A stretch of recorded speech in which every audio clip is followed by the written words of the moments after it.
in the introduction of IoT, the first and the foremost aspect which we need to understand is what is IoT. Now, this is an introductory slide, means the representation of IoT. Here you can see that what the IoT can be, and with the today's in today's world has become a very common phrase rather than some kind of technology. Everyone talks of IoT. Now, just look at this slide. What it suggests that what IoT can be. Just this part of. Just look at this part. Now, see, there is a house here, a hospital, and an ambulance. So, what the possible scenario would be something like this: that some emergency has arisen in this house, which is quite a remote place. It's not a very well connected house, or maybe away from the city. And there is an emergency. What this hospital somehow comes to know of this emergency, and immediately an ambulance is rushed. Okay. Now look at this part. Now this is one aspect of it, and then just look at this part. In fact, even this is also of this entire cluster. Now this is basically an industrial setup, and this is with regard to the movement of the trucks, which are either carrying goods to this factory or taking the goods away from this factory. Okay, so manufactured items are taken away from the factory, and the raw material and other supplies are brought into the factory. Now see, the moment the truck crosses the toll plaza, now the factory will start making the preparations or will get notified that yes, you are receiving the goods. So you need to check your warehouses, whether the warehouses have sufficient space. Similarly, you can keep track of all the outgoing trucks. Just look at this one. So where your trucks have reached, and whether they are diverting, they are following the correct route or not. That is all illustrated here. And now come to this third part of it. This third part of it. This is the communication aspect of it. This is the communication aspect. Now, even this hospital can be connected to this factory because it is bringing in the medical supplies to the hospital. And these are the ambulance, which is also connected to the hospital. Every time the hospital is getting the information in real time. Now, in all these, the underlying technology is communication. This is the communication part where you have a satellite, you have the antennas, you have the entire communication system in place. So basically, if you see IoT, you need to understand what the IoT is all composed of. One is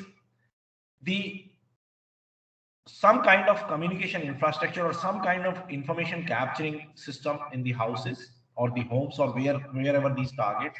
In this case, this is the factory where you need to generate the data. Even this truck will be generating the data that yes, it has crossed the toll. So that is one aspect of it. The second aspect is this, where this whatever information is generated, this needs to be captured and communicated or transmitted to a place where this entire information will be consumed. And then you will have some processing centers here where this information will be processed, and then finally this information will be passed on to the required department or whatever you want to do with that information.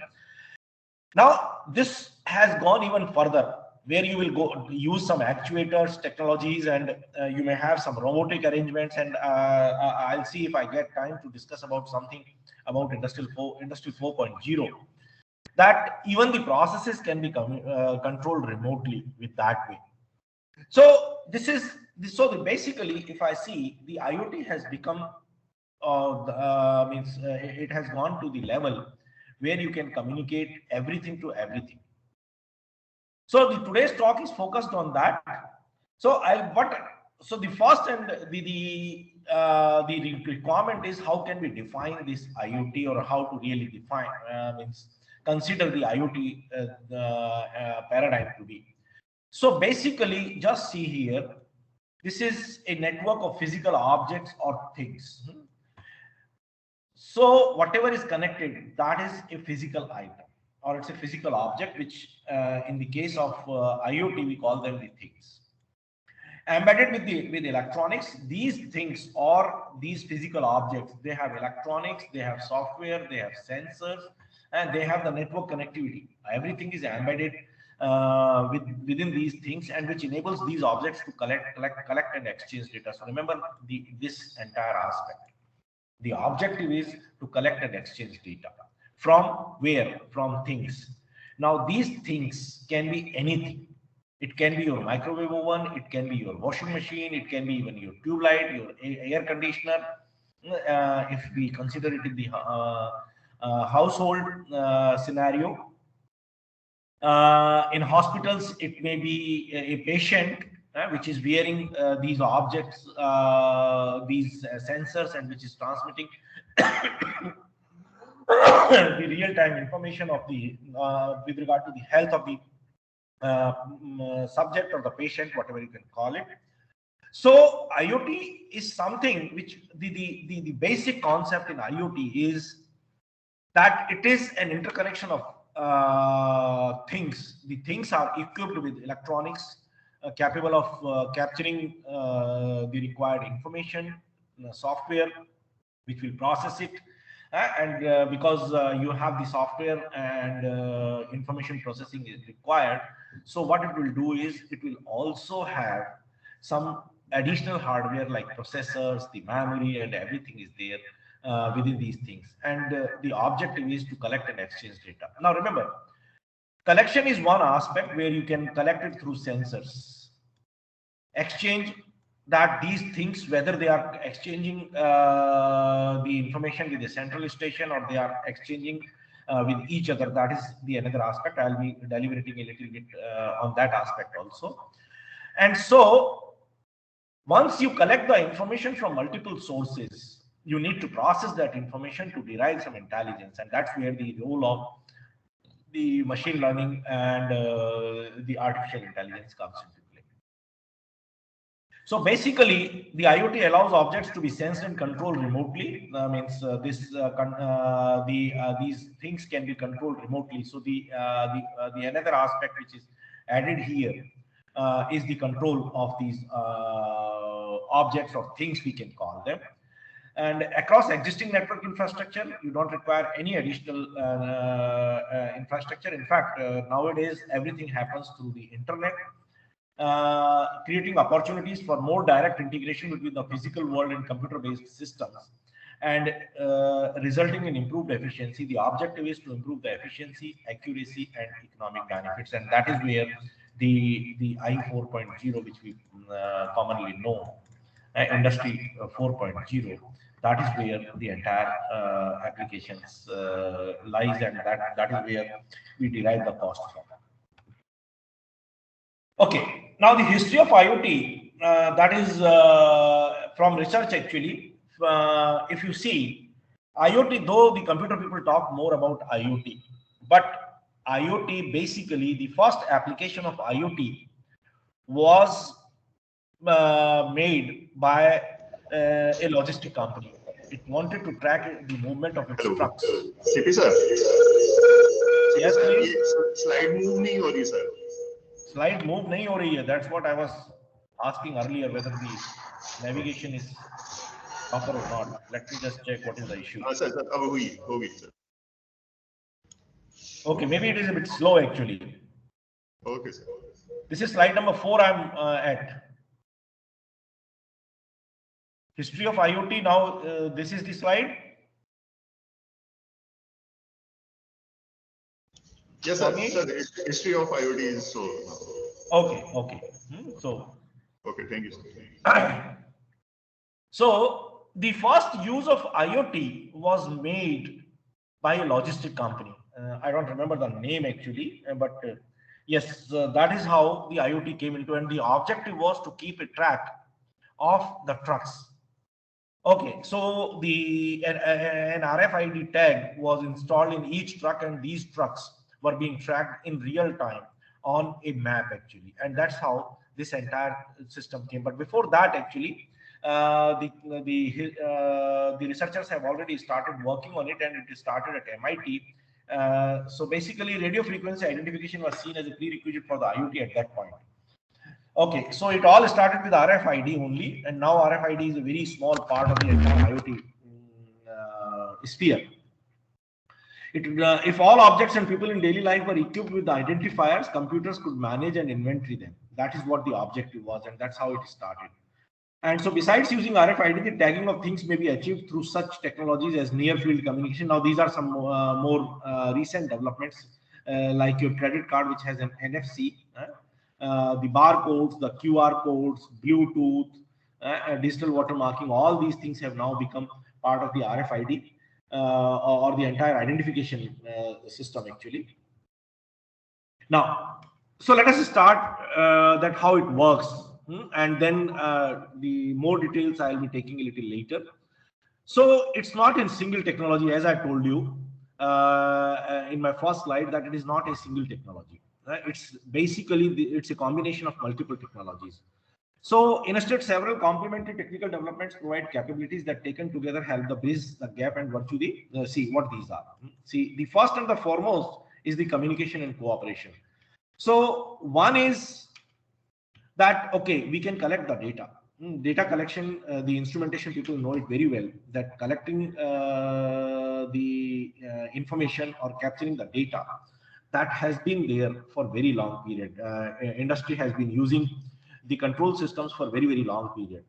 Particularly the process industry has been using it, whether it is a control of a process or some equipment, maybe a pump, maybe a boiler or anything. So they have their control systems. Now, earlier what used to be the case was that these will collect the data locally, and then this local data will be in the form of electrical signals or electrical current. Actually, it will be communicated to the control room where it will be processed, and then action will be taken.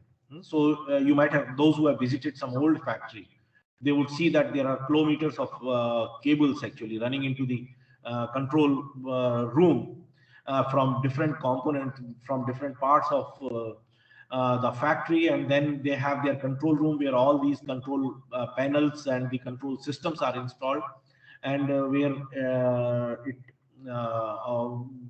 controls the entire process. So everything which needs to be done, it is done there. Now, cooperation is basically that if there are two processes which are interlinked, then it's not that the best case here is that you may have a dry run motor which can I think that if fluid has run out of the tank, actually it's not that you should stop the overflowing or underflowing of a tank. But equally important is if the for some reason if valve is not closed or valve is not opened, that the motor controller should also know that. That is the cooperation. Now, earlier it was really a difficult part actually, and those who have studied electrical engineering in particular of my age, actually they will know that how difficult these control systems were. That the moment you add one more component to the entire control procedure or the control system, the entire system will require to undergo a massive change actually. And so for that reason, all those were the earlier, those systems will remain in existence for years together, for decades together, because nobody wanted to touch them once they have stabilized. So nobody wanted to touch them. So innovations were not very easy to come by, and making changes were very difficult in those control systems. Addressability, yes, that's a very, very important aspect. Addressability is basically because the moment you say the device is running or the communication is happening over the internet, you need to provide an address. So the addressability, the addressing or providing address, and we all know that we have been doing with IPv4. Okay, now how long IPv4 is really possible to use with this kind of technologies and massive number of devices. That is being debated, and we all know that this is quite a difficult task. Excuse me, sir. Yes, Sir, please. if it is not moving, sir. If it Is it not moving or it is slow? Sir, not moving. Only history of IoT is show. Yeah. Let me just check it actually. Okay, okay, sir. Yes, sir. How IoT works?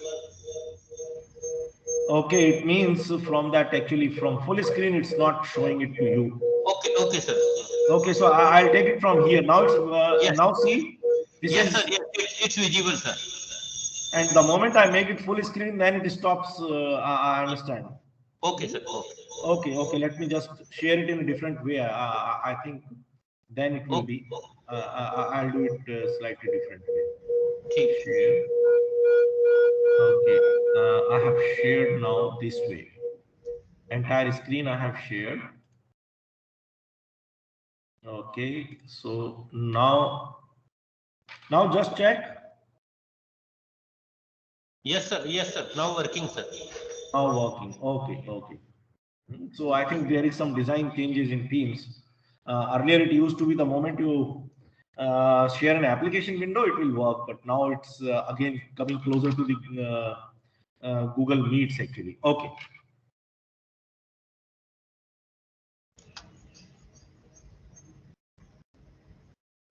Okay.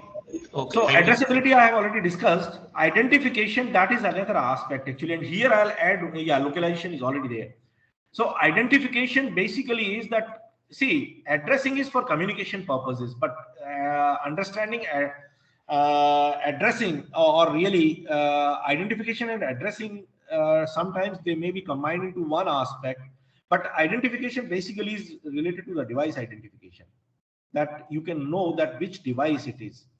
Because address is generally used for communication, and maybe that we use the address in multiple ways.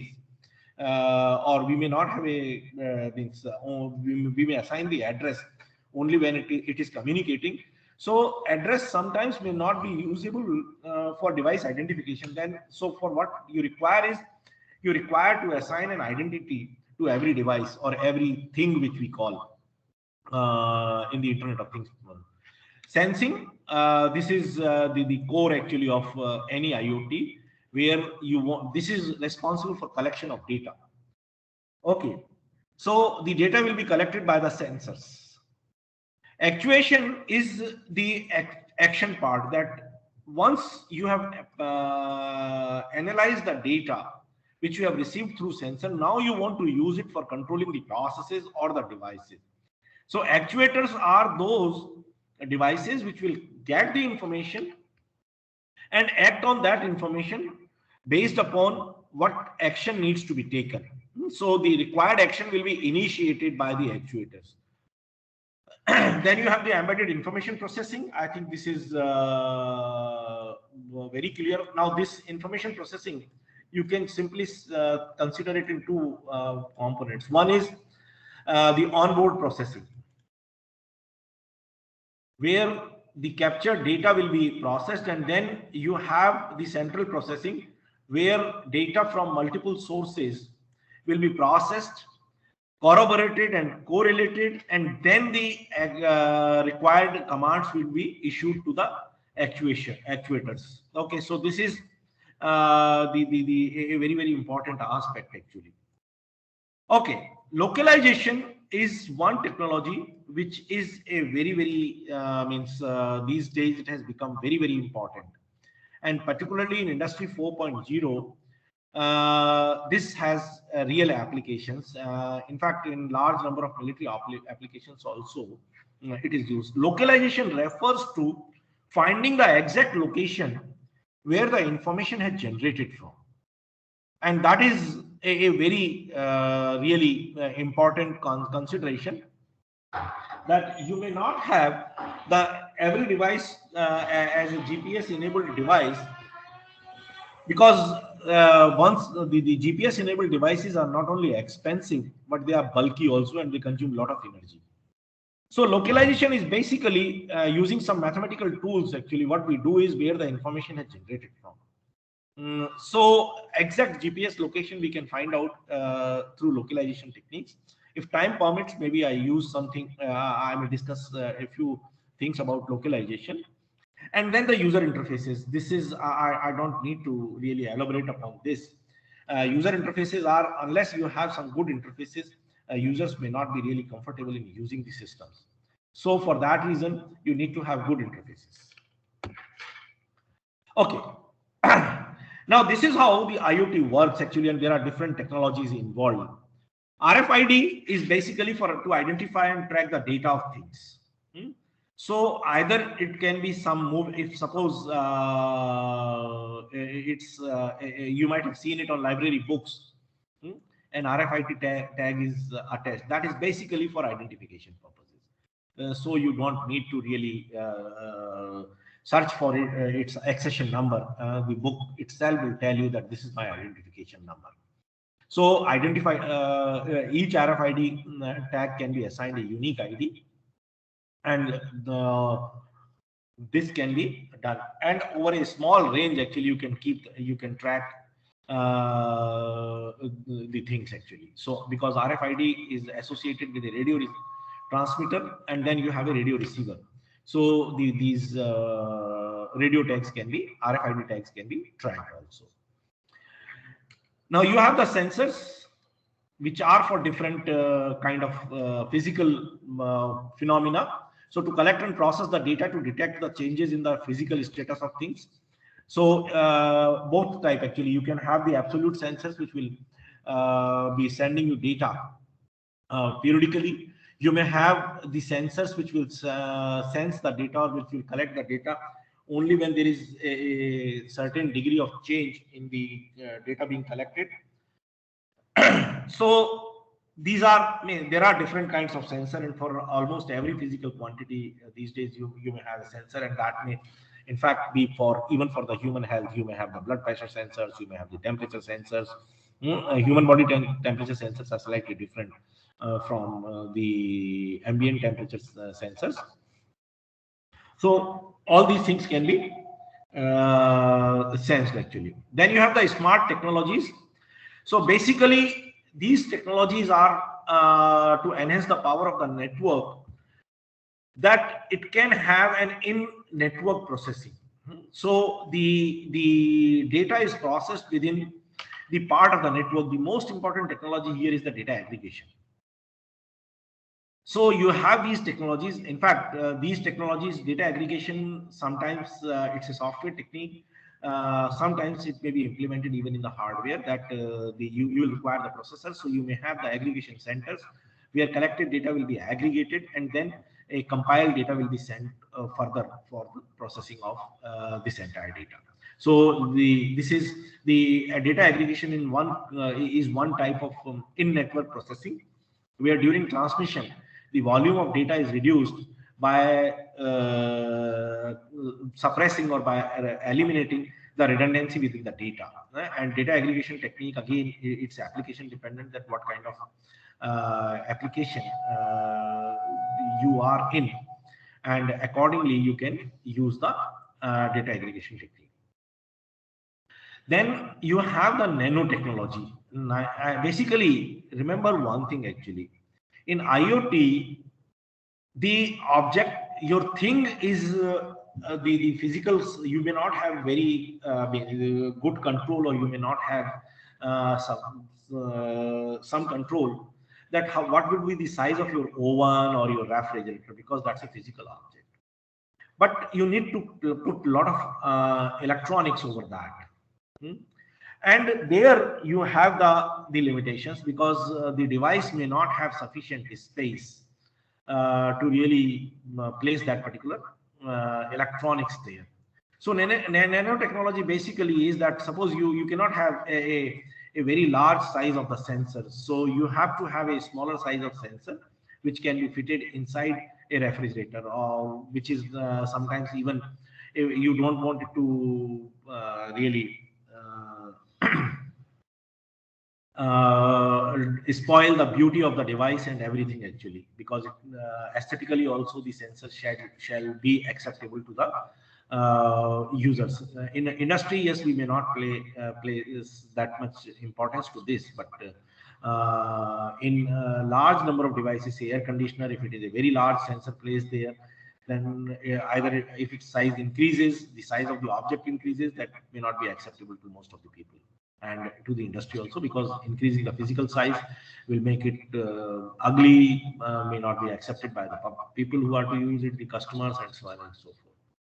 So basically, the nanotechnology is to make the smaller and smaller things have the ability to connect and interact. So suppose you have a large antenna, it's not possible to put the large antenna on a small device. So you have to have miniature antennas which can be fitted anywhere. So nanotechnology makes such smaller things possible. Just give me a minute.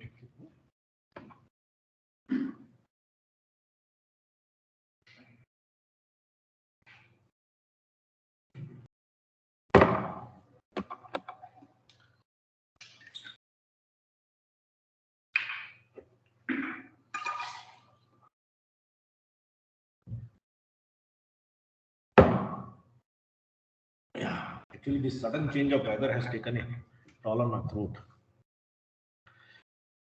Okay, so what is the real structure actually, and where all these things will fit into the IoT? So basically, what we have to understand is that it's a gigantic network consisting of networks of devices. Remember, see, you may particularly in homes, if we see, you may have, suppose you have a fully connected, I'll be discussing a few things about that actually. That if you have a fully connected home, you have so many devices, or you may so many things in one home these days. Say, just for take some example, you have a refrigerator, you have an oven, you have a few air conditioners. You may have devices like your television, you may have your and you want all of them to be connected through your mobile device, let us say.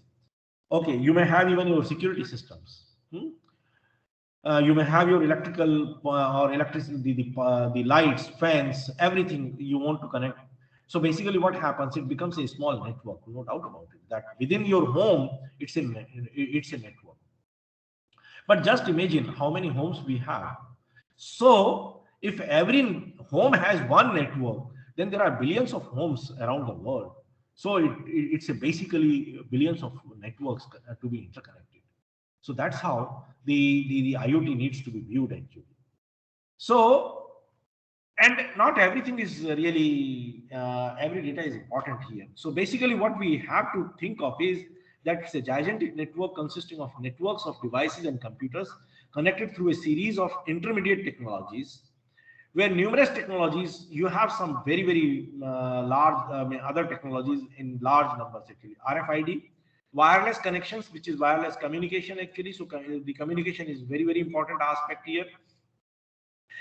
These are only the enabling technologies. So objective is to connect these devices. So these are as the enablers of the connectivity. So you have the other processes. Say you need to put the tags on these things. So real-time item traceability and addressability by RFIDs. So tagging, feeling things, sensors. So you may have a temperature sensor. So this is the primary device to collect data from the environment. So remember, tagging is for the traceability and addressability, whereas sensors will collect the actual data. RFIDs cannot collect the data. Then miniaturization and nanotechnology. That is another technology which you need to understand, that you need to pack everything, including the battery, into a very small size actually. So the device has to be really a miniaturized size. And nowadays the sensors and all these things have reached to a size where, like a flying or a suspended fly. So sometimes you might have seen in some movies, particularly the ones around science fiction, where you have a fly entering your home and in fact you are not sure whether it is really a fly or it is a sensor actually, or something what we call as the spying device. So it may be a spy camera, it may be a spy audio, everything is possible there. So because you need to string these things, still it has everything. So it has a processor, it has the communication capabilities, including antenna, everything is there here. So, and then thinking things, you have the embedded intelligence. So through devices, the sensor has formed a network connection to the internet. Now it can make the things realizing the intelligent control. So every option, everything the device needs to be capable of. Okay. So what is the future prospect and what is the current status? See, this is, I could get the data only up to 2020 actually, and not beyond 2020.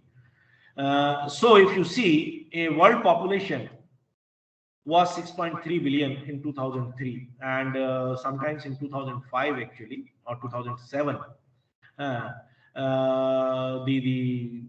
See, in 2003 the devices were only 500 million devices, but or sometimes around 2007 the number of devices exceeded the human population, and so in 2010 you have 12.5 billion devices, and out of those 12.5 only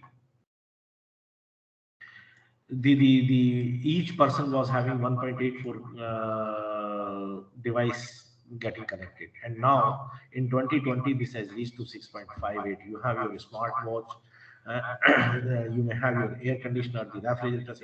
In fact, in India the penetration is not that high, but a large number of people, particularly after COVID, they are being monitored remotely for their health conditions, and so they are really wearing a large number of devices.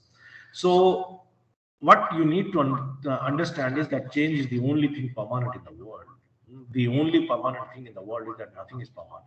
It's always changing. So the number of devices, you see, by 2020, the number of devices, the connected devices is some 50 billion devices are connected.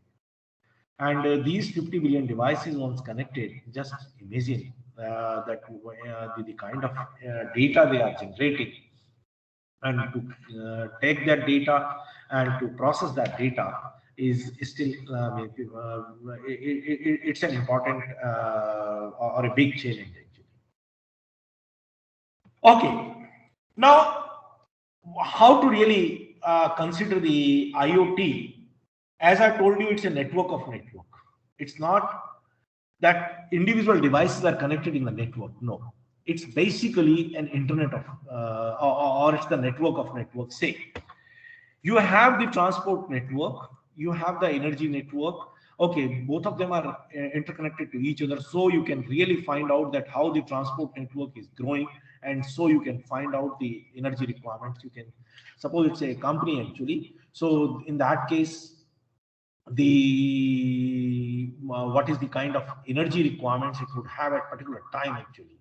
So energy network needs to provide that energy to the transport, education, business, home, earth, others. So it's everything actually. So it's basically that the different networks may have the different kind of things, but at the end of the day, all of them needs to be connected, so that you can get a global perspective of everything. So these networks connected with added security, that is the important challenge actually.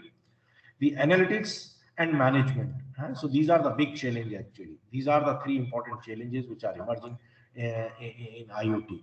So these are all individual networks which are connected together, and then you have a larger sphere, the outer sphere, which is common to all of them as a single network. You need to see it. That is the security, analytics, and the management. Okay. Now, once you have collected this data, or this information is collected using from this by a deployment of these things actually, how this propagates, and actually at the end of the day, what different purposes you can use it for. So this is a pyramid actually. So this is knowledge management. So basically the objective is that collected data needs to be converted into wisdom. And that is where this entire pyramid is created actually.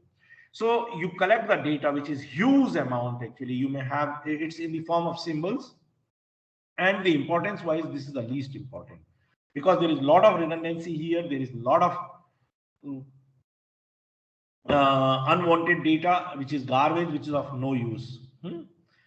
Out of this, you will extract some information. That is basically, it answers your some questions: who, what, where, when. So where some phenomena has occurred and when it has occurred and who is responsible for that and what kind of implications it may have. And so all those questions are derived from this information. So basically still it's not providing you, it's only derivable that you may have information which you need to interpret. Now, based upon from this information, you create some knowledge, and that is how this entire information or how this everything has happened actually. And from knowledge you go to understanding, which is why, which is basically an answer to the why. And then finally you come to the point of wisdom. So this is evaluated understanding. Now this is the final objective where the intelligence is created, or intelligence gets built, or that's how the intelligence is derived from this data. So artificial intelligence, even in case of the artificial intelligence, you have a lot of data to start with, and this data finally needs to be transformed into wisdom. And so this is how this pyramid goes. So if you see the benefit to the humanity, data is least important because data has been there for very, very long period. You have such a large amount of data around you. Finally, the moment you convert it to the wisdom, this is where the value lies actually. So on one side you have the volumes. So see what is happening is, at the, because it's a pyramidal structure, data, the volume wise data is the largest in size actually, whereas wisdom is most important from the value perspective. It is where the value is created. So more data that is created, the better understanding and wisdom people can obtain actually, because if you have a wider base of a pyramid, it is more stable. That's what you can think of.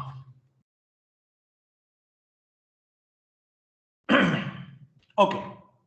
Now just this is a scenario actually, which is telling you that what will happen when all the 50 billion machines or things get connected. So you have an industrial internet. This is everything is now self-controlled. Everything is communicating with other things very intelligently. So you have industrial internet. So real-time network planning you may have the shipment visibility, the hospital optimizations, intelligent medical devices, which will provide you the not only the data, but will be suggest you the date, the actions also, that okay, you may take this actions. You may have the connected machines. So suppose there is a patient who is facing difficulty in breathing, it can simply switch on the oxygen, or it can have, if required, even a ventilator can be activated, and so on and so forth. And then you will require some other aspects. So you may have see the energy grids. So smart grids will optimize the generation and distribution of the power. Then you have the factory optimizations and logistics optimization. So a rail yard, here the scenario is a rail yard, hospital, power, and a factory. Everything is really into a single network, and it is offering you the brilliance actually. So in industry, what we have is the operational technologies, and we have the analytical technologies. So operational technologies are virtualized, analytics becomes predictive, employees increase the productivity, machines are self-healing and automated, and monitoring and maintenance is mobilized. So everything now, so the humans are responsible for creating these kind of technologies rather than working on looking around the patients or looking around a shipment, whether you are making a phone call, where truck kahan hai, where are my supplies, and so on and so forth. So you can say the sky is not the limit. It's only the beginning with IoT. Actually, you can think of everything with the IoT. Okay, now just look at the potential actually in multiple industries or in different industries. What is the economic potential or the benefits which people think that will be accrued to the industry if they use the IoT to its full potential or to the fullest. So aviation industry is expected to get benefited by around $30 billion. The power industry, $66 billion. The most is the oil and gas, and that is $90 billion. That is so 1% reduction in capital expenditure. That will bring savings of some $90 billion actually, and that is only in exploration and development. If you see, if you simply connect with this, particularly in countries like India, where a large number of or the large quantity of oil and gas is still transported in trucks and just interconnected with logistics, so leakage there can be prevented. This value may go up further. So this is General Electric's estimates on potential of just 1% saving applied using IoT across global industry sectors. That is, so if you just see the economic potential of the IoT actually, and that is with only 1%. If you just imagine the kind of savings you may get if you just double it, so 2%. May not be 300 billions actually. It may even be more than that, because in that case, the interconnection may result even in higher savings. Now, what are the potentials actually? So the potentials are the improved performance that we have already discussed, that the system performance as well as the productivity of the human manpower, human resource will increase. You can create some innovative services, and that is where the real challenge lies actually. And that is where all your startup services and your startup culture needs to really focus upon that. You can create new services. Remember, now the products, the physical products are very difficult to come by. New physical products are difficult, because almost everything has been done there, unless there is some breakthrough technology which makes the current generation of devices really worthless. Otherwise, most of the things have been created. But the important aspect is services. Even in today's, just imagine one aspect actually. In today's newspaper, there is a statement of the railway minister that we have a UPI system for payments actually, and so far UPI is offering only the debit services. So can we have a credit service also through UPI? Means a credit card can be replaced with UPI. That is a kind of service people are or the government is contemplating. So he has given 3 months. Those who are interested, they can simply think of the concept of technology. Actually, the minister has demanded, and what he wants is that, okay, the concept of technology. He has given one date also. Those interested, they can read it, and that, okay, that day he would be there to listen to the idea actually. So that's how the things are going to work. And reduce cost. We are already experiencing it through UPI, that almost the entire small payment systems, they have been transferred to UPI, and the cost to the banks have reduced significantly. Now that's one example of interconnected services. Remember, that is not even interconnected things. Just imagine if you can connect that with your car actually, where your car goes to the car tells you that, okay, you are running out of the fuel or you may run out of the fuel this time, and you are passing, when you are passing by a gas station, simply get it filled actually, and that will give you a good cost saving, because these days when petrol is so expensive in India, even driving an extra kilometer will cost you some 10-12 rupees. So that you can save. New revenue streams, we have already seen these new revenue streams. I'll discuss something more about it if time permits, and if I am able to discuss about Industry 4.0. Okay, now this is the technology roadmap actually, that how the technology has evolved over the years. You started with 2000. In 2000, we started with RFID tags. Then the technology was used in surveillance, the security, healthcare, transport, food safety, document management, and so forth. Then the locating the people and everyday objects. That is where the applications started sometimes in 2015. Now you are moving to teleoperation and telepresence as we are doing it. This is you are present remotely in my class, in my talk here. So this is another technology, ability to monitor and control distant objects. And just imagine here, a large number of you might be simply just give me an example. The proctored examinations, you might have heard of these things. Most of us are teachers here. So proctored examinations, basically what it is happening, it's your camera, your microphone is used, your laptop, which is there on your desktop or on your laptop, to track any movement of yours, that whether you are making some the acts you are performing which are undesirable during examinations.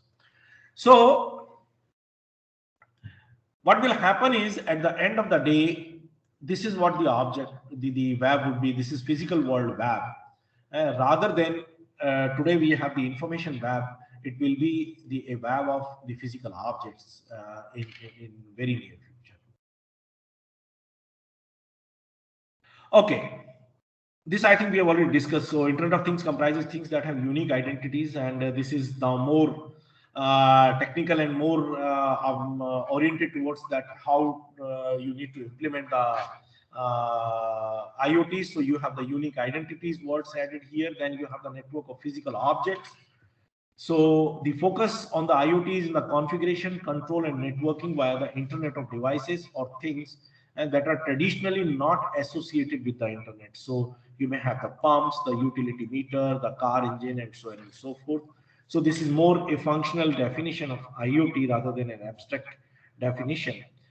So basically, the objective or the end, in IoT, what you have is the endpoints are connected to the Internet. Simply having the information, Internet being used for information propagation, what will happen, or what is IoT has made the Internet capable of, is it's the that the endpoints of that generation of information or the consumption of information, they are connected to the Internet. So it's now if web of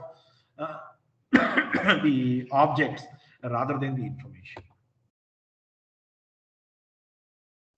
Okay, now the scope is not connecting the things, but communicate and exchange data, that is the control and information, and processing on these data will provide us various applications towards a common user or the machine goal. That is where the world is moving. Okay, so this is what the final Internet would be actually, and there is one more aspect added to this, that these may itself may be connected to each other. And so if you connect them this way, there are difficulties actually. The most important difficulty is that these may be some proprietary type of protocols, and so that may hamper the growth. So in the Internet of Things, what the Internet of Things has provided you is, it has provided you a standard interface, a standard that, okay, everything you will be connecting, and it's not, remember, these are all bidirectional communications, and it's the communication is not restricted to or from the Internet, but the data from this point may also be consumed by this. That is how the only aspect which internet adds to this is that these interfaces, the endpoint interfaces, they are standardized, so you don't need to really struggle with the interconnection part of it. Otherwise, what may happen is that you may purchase an oven and which is not able to communicate with your refrigerator or with your gas stove and so on and so forth. Okay, so once this happens, actually, the entire migration, the internet will migrate from internet of people to internet of things. That's what is. So internet appears everywhere. Well, it is primarily connection between the people as of now, actually. But what will happen at the end, once within a very near future, is that the internet of things is a plan to connect things also using the same medium. Remember, the underlying technology will still be the internet here. Okay, this is how the evolution has happened. Actually, you have the entire pre-internet where you have a human-to-human interconnection, mostly the fixed and mobile telephony and SMS. Then came WWW, where you have email, information, entertainment, and here the concept of smart networks came into play. You had the some smartness in the network coming into. Okay, then the next generation, which we call the Web 2.0, which was used for e-productivity and e-commerce activities. So you have the smart IT platforms and services. So services became smart. Then came the social media. So your phones became smart. So remember, smartness is increasing here. Phones and applications became more smart, and it was the internet of people. The moment we move to the internet of things, basically it is a machine-to-machine communication. It will more be a machine-to-machine communication, and so identification, tracking, monitoring, metering, everything would be done by the machines itself. So what will happen is that the data and the ambient context will also be added to this. That is what is the final output or the final outcome of this entire revolution would be. Okay, another aspect would be the IoT will be connecting the people and with the things, actually. Particularly in healthcare industry, this is an important aspect, actually. Just imagine, just look at this graphics, actually. This is a human which is wearing an ECG sensor. It may have a motion sensor, different motion sensors. In fact, it may have some other things. Here, what I'm just trying to tell you is, and he's carrying a smartphone. Now, this ECG sensor is putting all the data into this. And remember, the motion sensors are providing the motion, actually. And so the effect of this motion on the human heart is being captured without going to the hospital and in real life scenario. Okay, and so it's a much better monitoring of the health condition of the individual. Okay, and then through internet, it is going to hospital, even to a pharmacy or wherever you want to send it. Now, if suppose there is the hospital, here you have the data analytics also being done. And so if it is found that there is something which is not favorable, and so in that case, this person can be sent a message or a voice call that, okay, no, you need to either rest in the bed or may rush to the hospital. In that case, maybe an ambulance might be reaching and everything can be done. So it's not that it is only the things which will be connected. In fact, even a human will become a thing there. That's what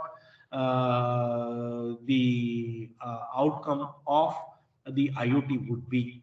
So particularly in healthcare industry, this is going to benefit a lot, actually. This is another aspect, actually, things connecting with things. We have discussed a lot about it. Then now, what is the kind of opportunity it provides? Just look at this. with Industry 4.0. So everything needs to be integrated. So you have a consumer, you have the retail, you have medical, military, everything needs to be is getting connected, and so it's offering you billions of dollars in opportunity, because now you need to develop the services around this. You kind of interconnection. So this is how this opportunity is being provided to you. Okay, some more applications. These are I'll be discussing. So see, this is one example of intelligent home. Now see, here what is happening is you have the lights, you have speakers, the window shades, laptop, TV, tablet, exterior lighting, garage door, and so many devices, and they are all getting connected by a smartphone or a tablet.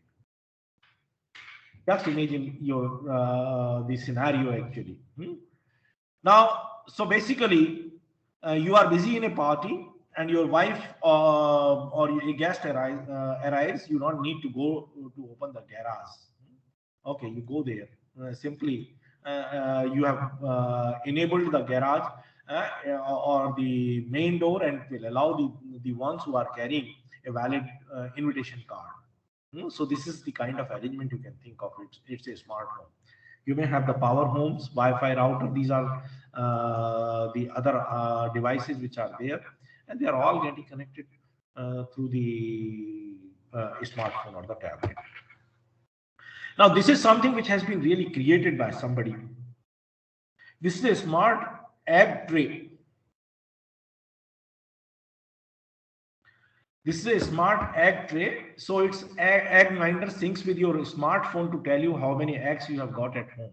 Maximum of 14 eggs can be created, can be placed here. And when they are going into the bed, it will tell you that how many eggs are there, so you can plan your supplies of eggs accordingly. Okay, this is a smart washing machine. I think many people know about the smart washing machine. So smart Aqualis is the first Indesat company washing machine designed to be integrated in smart ecosystems covering a wide range of use cases. So information, the operation, usage, statistics. It can even tell you to what extent or how much dirt it has removed from your clothes and what kind of dirt it was carrying, whether it was carrying having some lipstick marks or some hair or anything like that. So you can analyze that how to avoid making your clothes or keeping your clothes cleaner. Smart lighting, I think a lot of products are already available on smart lighting. The most common product which is available is the motion sensing lights, which are very freely available and very largely used by even in the homes. Earlier they used to be placed only in the hotels. Now many people are using them into their homes.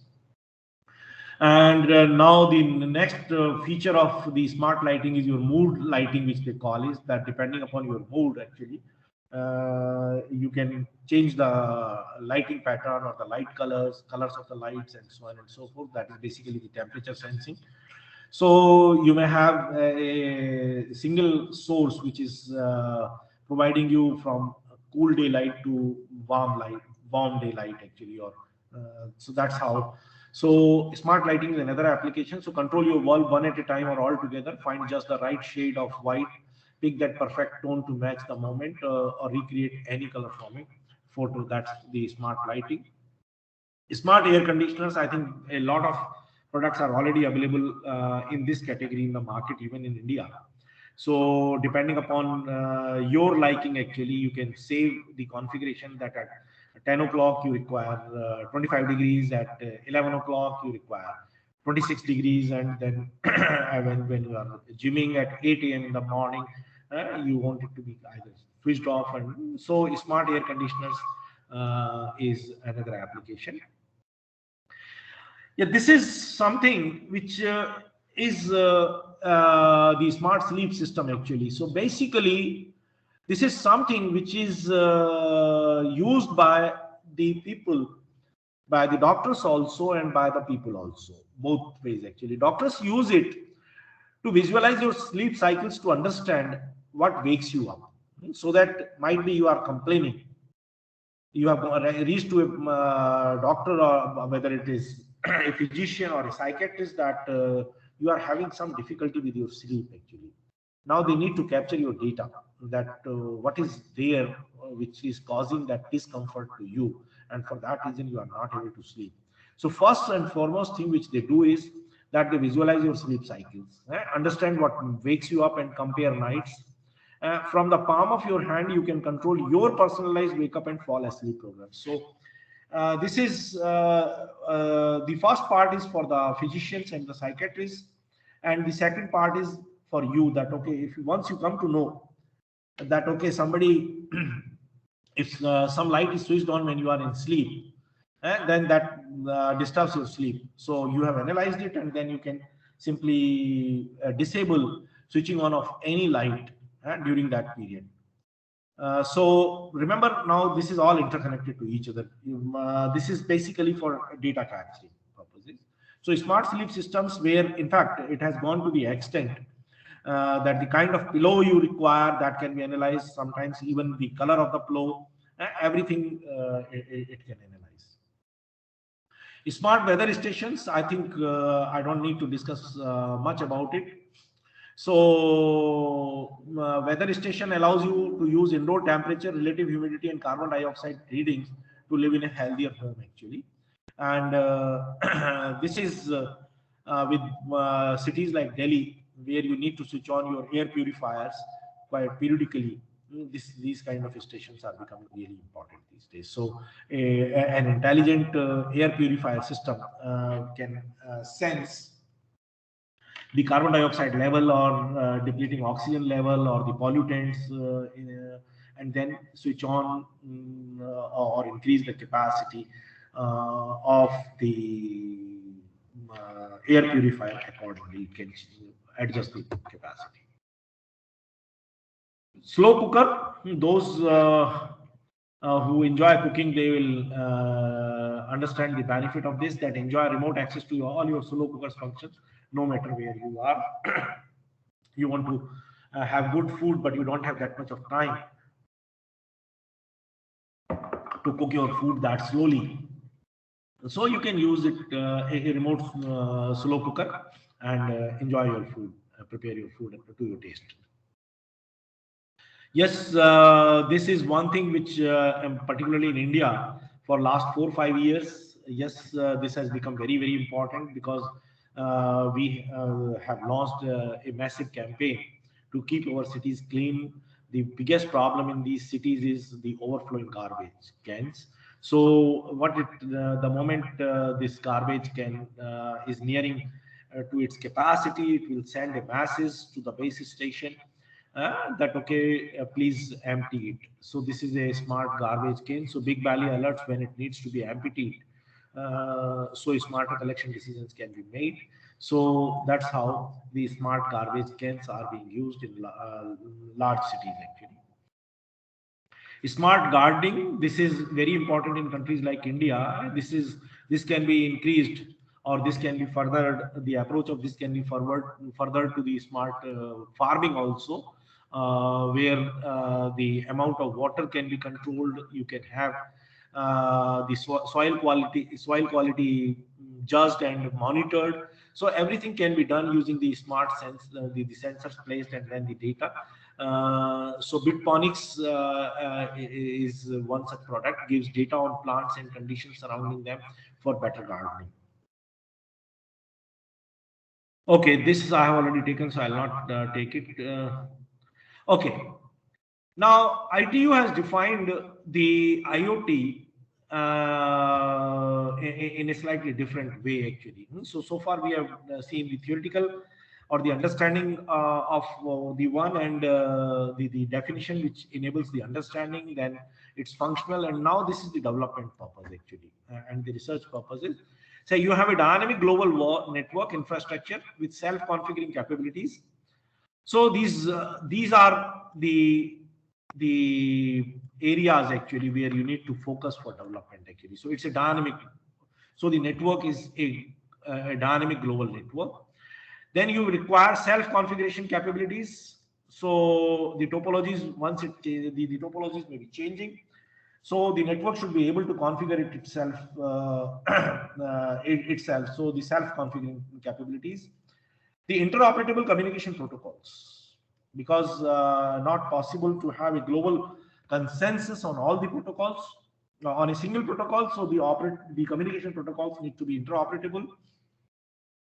Where physical and virtual things have identities, so identification, physical attributes, and use intelligent interfaces that are seamlessly integrated into information network. And that is where the internet is. So this is your internet here that communicate data with users and environment. So this is what the formal definition of IoT is. So you have the dynamic global network and self-adapting. So adapt the changes with respect to changing context. So here, not only that the network topology is changing, even the context of the network will change. You have self-configuring, that is fetching latest software updates without manual intervention. That is a very small example actually. Self-configuring, this is with regard to the devices. But if you see the network actually, then the network needs to configure itself, say for routing of the data. It should not require that the routing tables need to be reconstructed manually or by a remote station, but it needs to adapt to these changes dynamically and needs to reconstruct the routing tables at its own. Okay, interoperable communication protocols. I have already told you a little bit about it. So communicate through various protocols. Unique identities, so IP address or URIs, and then you have integrated into information network. So this allows to communicate and exchange data with other devices to perform certain analysis. Okay, now I'll take a 5-minute break before I proceed further. Now I'm moving towards the more formal. So far what we have discussed is that was more general. Now this is slightly more technical. So I'll take a 5-minute break for my natural calls. You may also take, and then we can start discussing about the physical design and other aspects.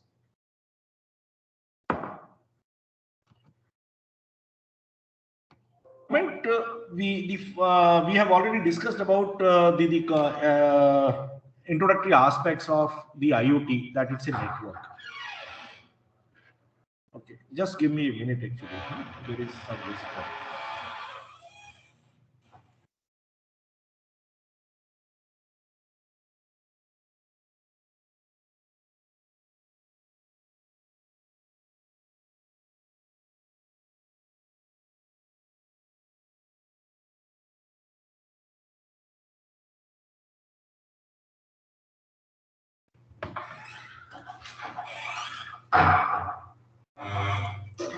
Okay, so the physical design of IoT can be partitioned into two separate platforms or two separate aspects. One is how to design the things within the IoT. Now, things, we have already discussed the definition of things, that things include every aspect which or the endpoints which either you want to connect or which you want to control. So that is the things in IoT. And the second aspect of IoT is the protocols, and that is the communication protocols. So designing of new protocols which communicate or which delivers the data more efficiently. Here we are talking only on the communication protocols and not on the processing aspects of the data.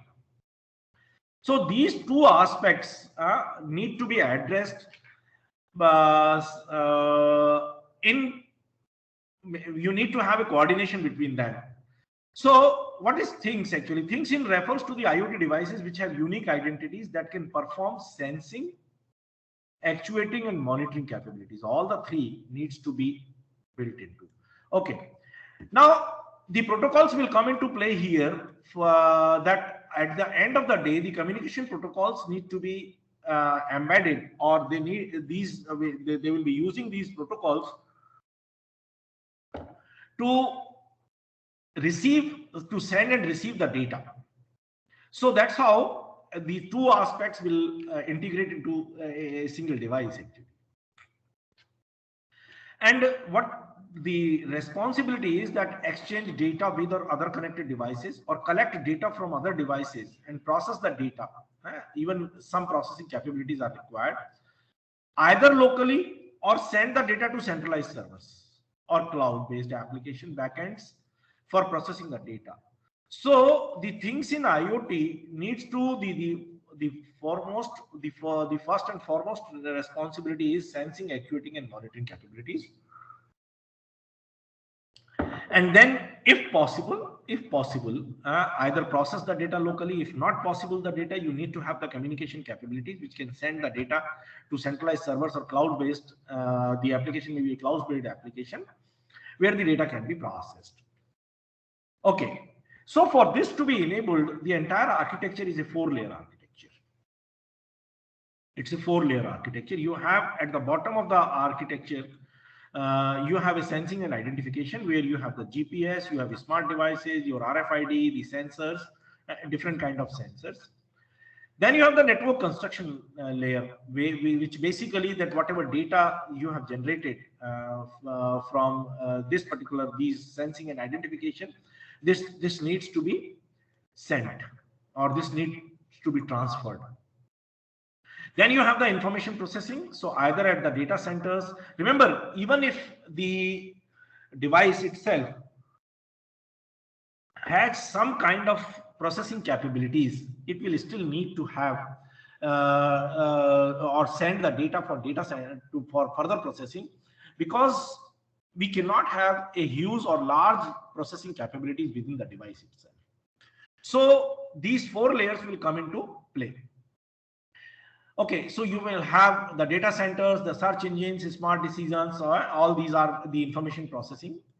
But at the final, it would be the application which will define or which will decide that what kind of data you need. And so it may be a smart grid. A smart grid may require that what kind of sensors to be deployed and what kind of communication technologies to be used, what kind of information processing you need to be carried out. Same green buildings, you have the smart transport. So at the end of the day, these are all integrated applications. So a smart grid may have a data center for information processing. You may have some wireless, a wireless wide area network, and multiple sensors integrated into this. Okay. Now, what are the technological challenges when it comes to the development of IoT or deployment of IoT? Few of them are developmental challenges, few of them are deploymental challenges. The first and the foremost is the scalability. See, in fact, when the current internet was thought, it was never conceptualized or never imagined to be of the size what it is even today. Just imagine. Okay, somehow it has survived. Okay, but with IoT, the scale is going to be even manifolds from today. So some 50 billion or 150 billion devices to be connected. So the scalability is one aspect, because these communication protocols in particular needs to address those kind of, or should be able to operate with that kind of scalability. Technological standardizations, because with so many devices, if you have heterogeneity, then definitely integration is not possible. It will not be possible. So standardization has to be achieved, and with so many agencies involved, standardization will always be a difficulty.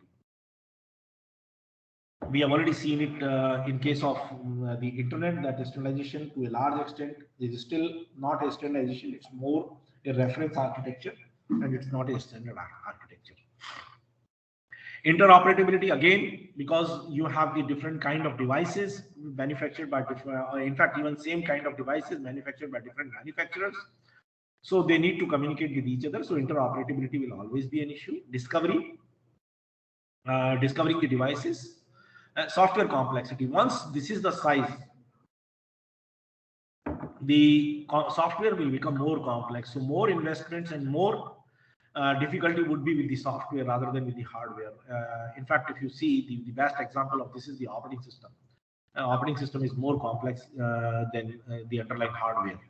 So the software complexities will increase even further when you have the large number of devices, and with less computing power available at your disposal.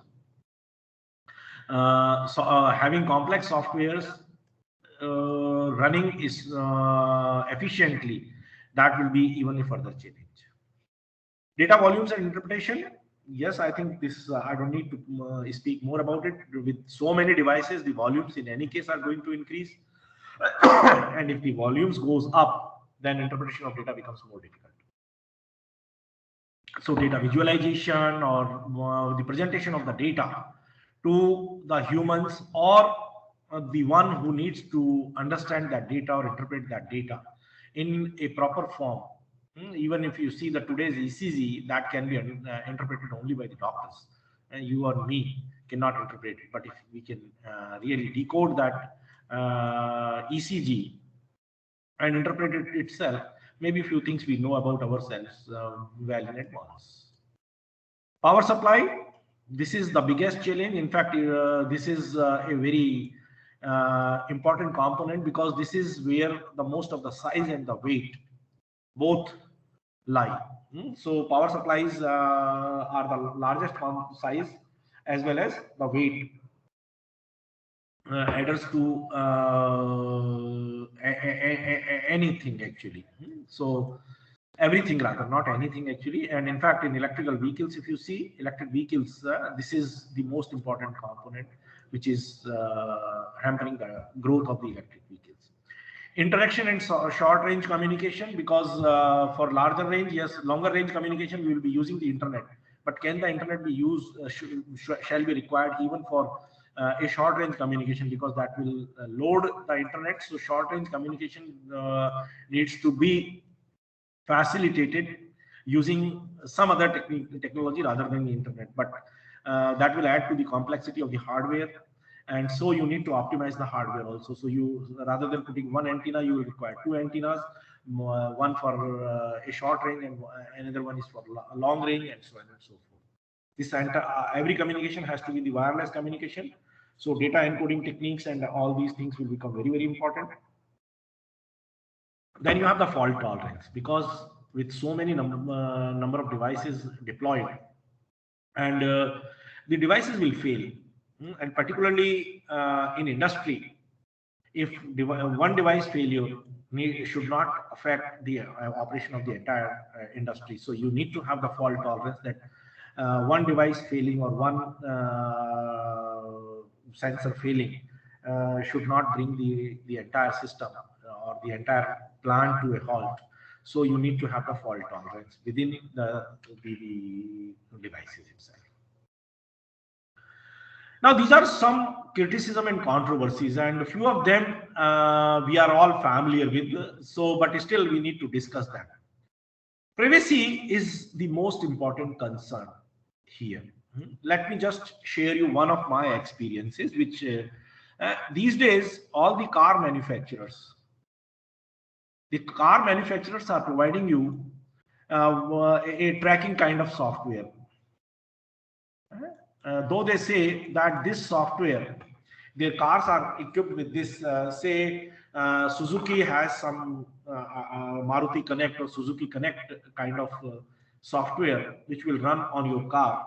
Now, number one, these cars are high-end cars. Now, what they sell or what they load with the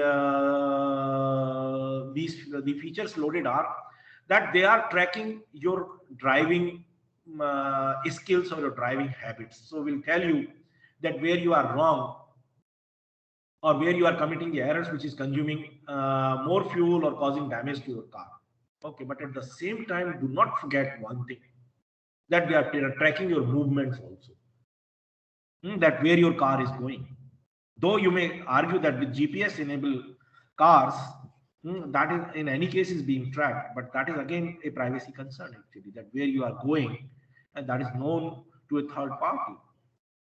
Okay, and if the third party breaches the security to some other intruder, then yes, your security is at risk or your privacy is at complete risk. In fact, once you have shared your locations with a third party, your privacy is already compromised.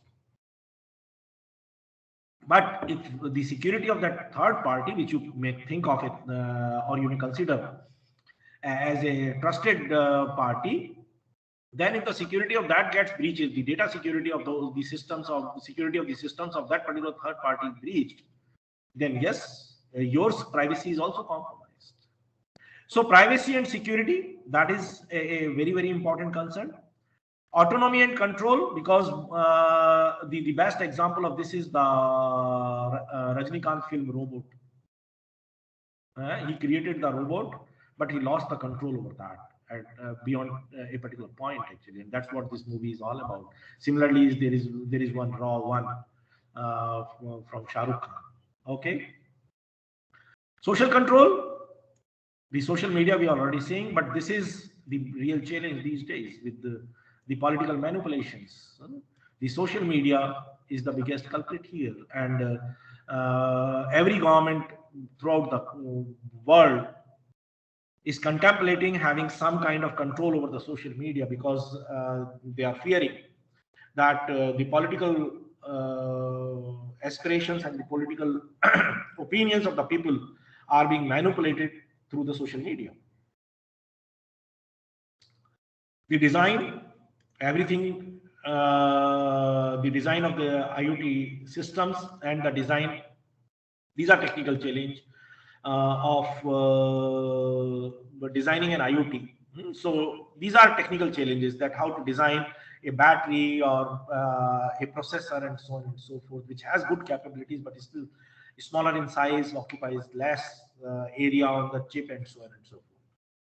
Now the environmental impact, though not many people are discussing about them,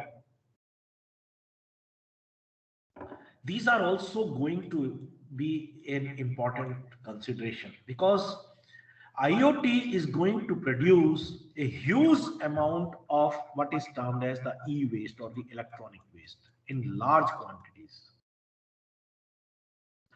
Now, this disposal of this e-waste, a large component of that may be quite toxic, particularly the ones which are used in batteries. Whether you are using nickel cadmium batteries or you are using lithium batteries, all of them are highly toxic.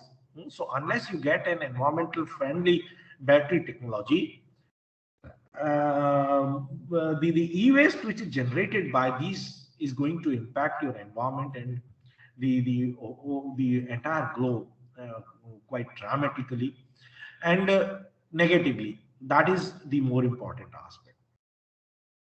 And this is more related to the existence of the human itself, that if you have that much of intelligence built into everything, then whether you will be able to take some moral decisions, because your morality will be defined and dictated by the artificial intelligence embedded within the devices which you are using.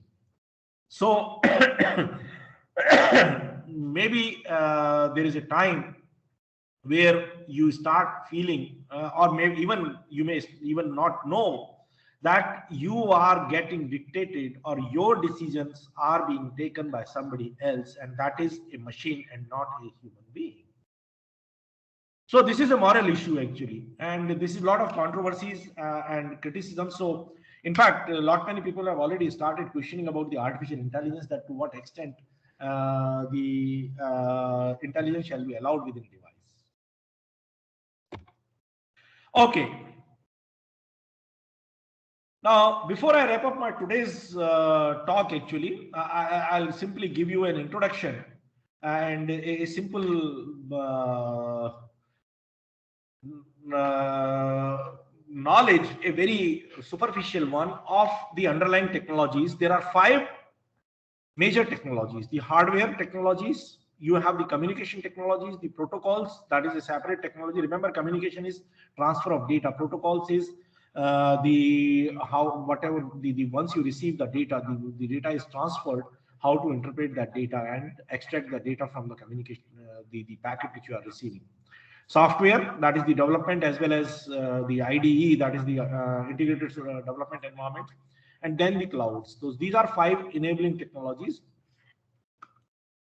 Okay, so just look at this. This is a block diagram of a very generic, in a very generic sense, application, or once put to an application, few of the things may not exist, or some more things may add. Okay, so you have the connectivity. So you may have a USB or an RJ45 or both of them. You will require a processor, and how small it is, but a processor will definitely be required. Depending upon, again, the applications, you may have the audio and video interfaces. So HDMI, 3.5 mm audio. And if you have these interfaces, these devices would also be present. So you may have a video device or a video processor. You may have an audio system. You may have an RCA video. Again, then you have the memories. So either an NAND or NOR memory, or DDR1, DDR2, DDR3. If you have some cameras inbuilt, those, so you may require some graphic capabilities also. You may have the storage interfaces or the storage device storage on the system itself. And then this is the most important, that is the IO interfaces for sensors and actuators which will be connected. So these are the different technologies or these different components, these different kind of components which are there. And in fact, we have not placed here so many other things like the battery, the GPS, or suppose it's a mobile device, then you have to have the mobility arrangements here, and so on and so forth. Now, generally, in there are multiple standards actually, or multiple platforms which people are using. BeagleBone Black, Intel Galileo, Raspberry Pi, Arduino. These are some of the platforms which people are using. Remember, these are all for development purposes, may not be used commercially, or may be used commercially also, but yes, in our colleges these are the more common. Arduino and Raspberry are quite common actually, and lot many people are using these 2 platforms for their simplicity and availability of the devices. This is a photograph actually which suggests that how we make the connections on the board actually. So this is a standard Arduino board actually, and then you have some external devices and you can interconnect them. So this is a project board actually, and laboratory projects can be done this way. Okay, now these are the different sensors and actuators which are there and which you need to, which can be used actually.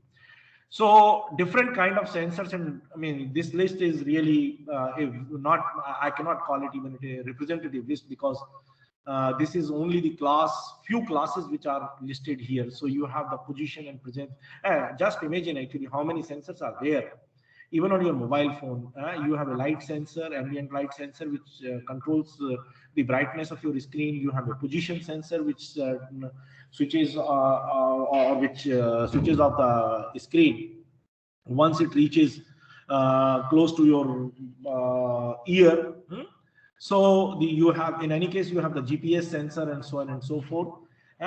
So you have the acceleration sensor, that is the acceleration of the tilt, electric magnetic sensors, the leak level sensors, and so on and so forth. So these are this is a very small list of the sensors and actuators which may be there, or which may be used in the IoT devices. Okay. Now the IoT protocols, this is a typical internet layer architecture. Internet layered architecture. So you have the link layer, you have the network layer, you have the transport layer, and you have the application layer. The major changes would be in these 2 layers. And because the application layer, the protocols needs to be slightly less bulky because of the capability considerations. So, but there are very little changes except the existing changes which are already there. So TCP and UDP will still be used, but yes, here the first and the foremost discussion is whether to go for IPv4 or IPv6 actually.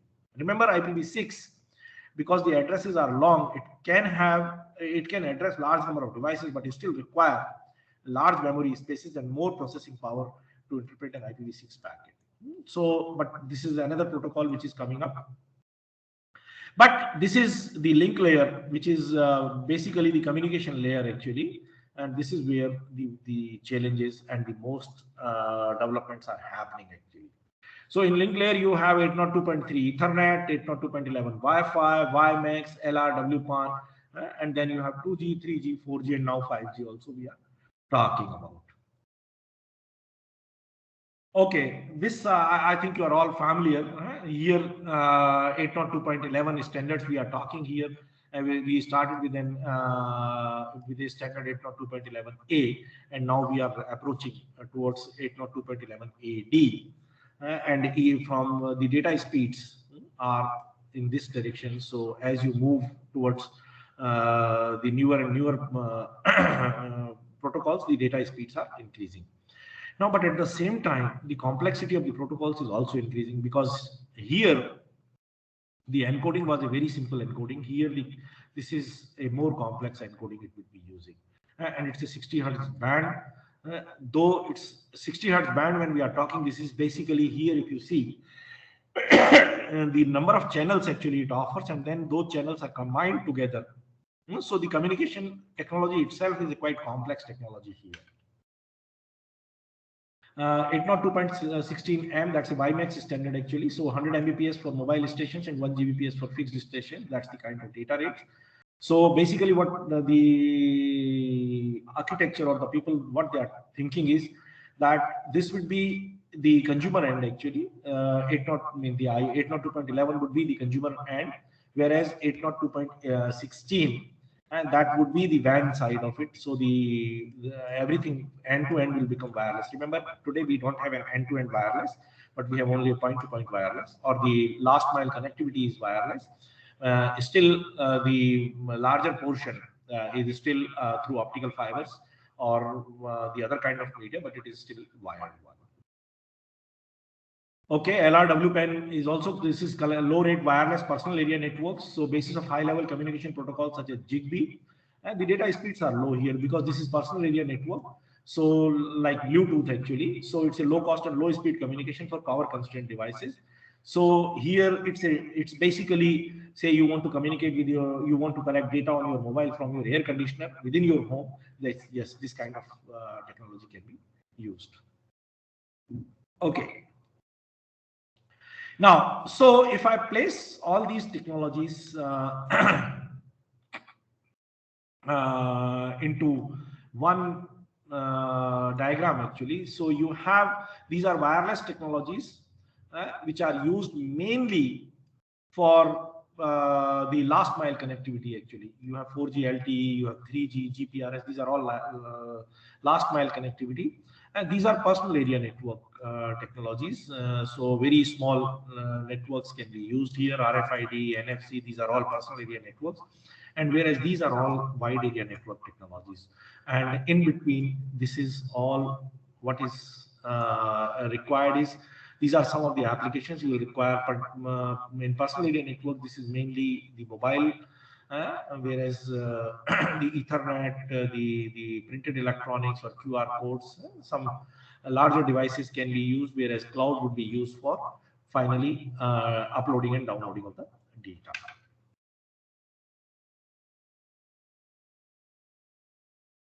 Okay, these are upper layer protocols, and I intend to close today's discussion at this point, and I'll discuss all these technologies tomorrow. I want to give some time for discussion actually, that if you have some questions or some queries, you can ask me, because I think we are already we are close to 15 minutes available for that particular purpose. So thank you, and I'll expect, or I'm ready to answer some of your queries.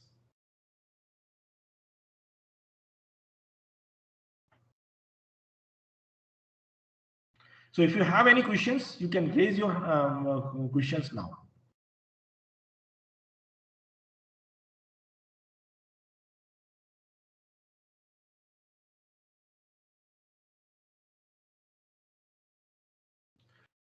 C. Raj Kanan, he has already raised his hand. Will somebody unmute him?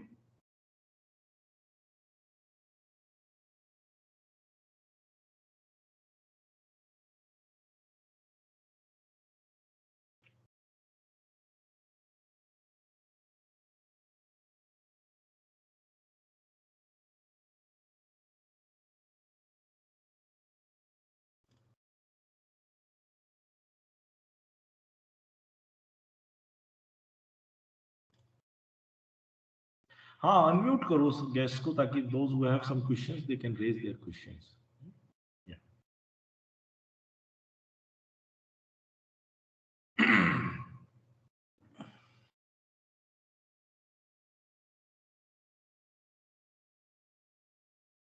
Okay, I hope I have already asked, requested for unmuting you people.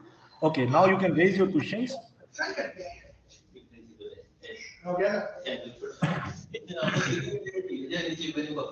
अरे एक minute देखना सबको unmute करना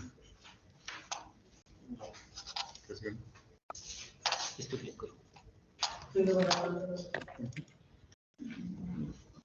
hello Yeah, I can hear you.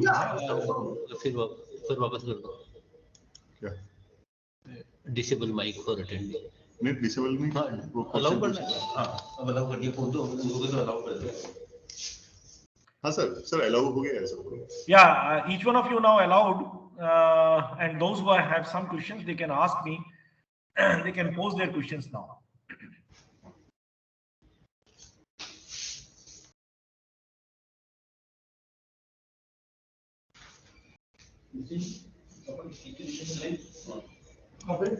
Registry कर